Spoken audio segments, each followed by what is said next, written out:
TOEFL Strategies, Track 20.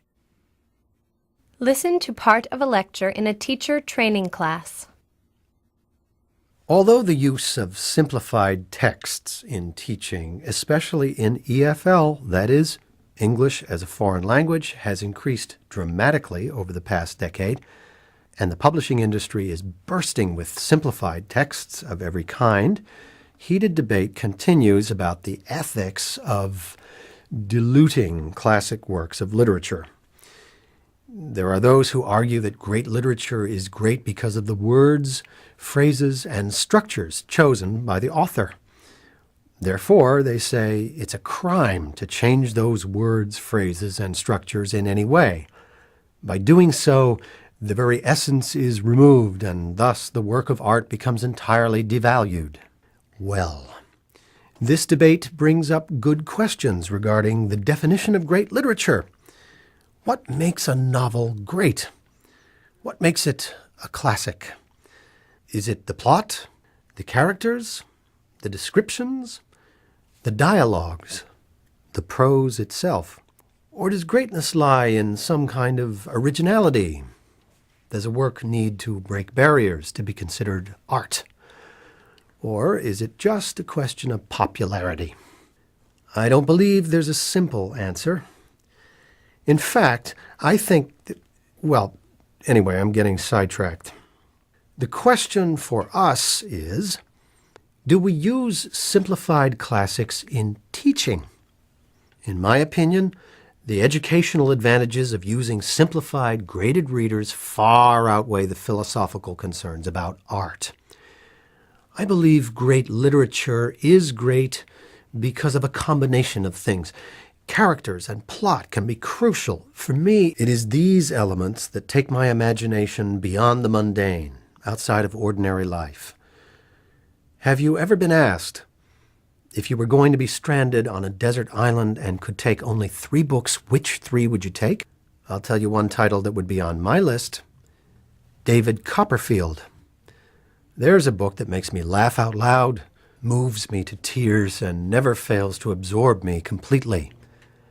The young hero experiences death and hardships, meets amazing characters, and survives everything thrown his way. It is the events, the characters, the story that make this book so rich. Those can be very effectively conveyed in a simplified text. Another example is Pocahontas. Unlike the character David Copperfield, who is 100% fictional, we know that Pocahontas was a real person. However, as is the case with many legendary figures, no one can be certain that all the stories written about her are completely true. She did indeed marry John Rolfe in 1614 and traveled with him to London in 1616. Regardless of any potential embellishments, this is a memorable story of Native American culture and the impact white settlers had when landing on the new continent. Because of the characters and the way their interactions are portrayed, it is not only interesting historical insight, it's a page-turner. A good example of a nonfiction classic is Benjamin Franklin's autobiography. So much can be learned about the way the world worked in the late 1700s from this absorbing and intimately written book, even though it centers on just one person's life. Now, Benjamin Franklin used grammar, vocabulary, and especially punctuation that would baffle even the most accomplished modern-day reader. Any version of his autobiography that is published today has been simplified to a certain extent. Why not simplify it far enough to enable EFL learners to access it?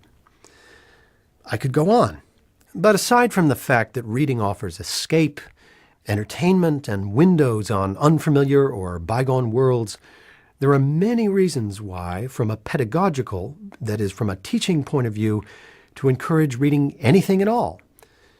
Stephen Krashen demonstrated way back that extensive reading improves all aspects of language learning. This includes vocabulary, speaking skills, fluency, and writing skills. In other words, learners who read in English learn more English more quickly than people who don't read. And the more you read, the better you get at reading. The better you are at reading, the more you enjoy it. The more you enjoy it, the more you read. Get my drift? On to the next point.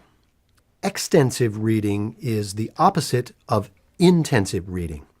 Okay, but what does that mean?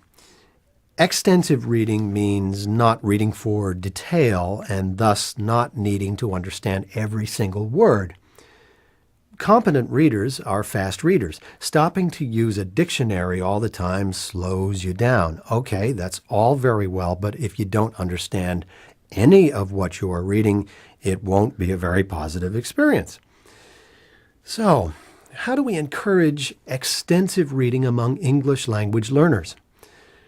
Provide stimulating materials at a level that is accessible. Many of the classics are great stories. Great stories are stimulating. So, if simplified classics work for your learners, then for goodness sakes, use them. Don't let the purists put you off. Now get ready to answer the questions.